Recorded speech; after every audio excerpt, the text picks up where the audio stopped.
তো নায়িকার ব্যাপারটা হচ্ছে যে আমরা তো আসলে নায়িকা একজনকে ভেবেই করি না, আমরা ক্যারেক্টারটা ভেবে নায়িকা নিই।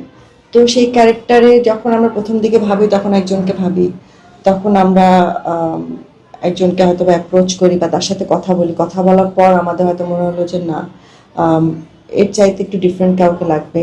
যখন স্ক্রিপ্ট লেভেলে আরেকটু মানে অন্য কিছু অ্যাড হয় তখন আমরা অন্য অন্য কাউকে ভাবি, তখন তার সাথে হয়তো আমরা কথা বলি। ফাইনালি গিয়ে আসলে আমাদের সবার সাথে পুরো ক্যারেক্টার হিসেবে যে যায় নায়িকা, সে এখন আম, আমরা একজনকে ফাইনালি পেয়েছি। সো আমরা যে বললাম আমরা আপনাদেরকে জানাবো।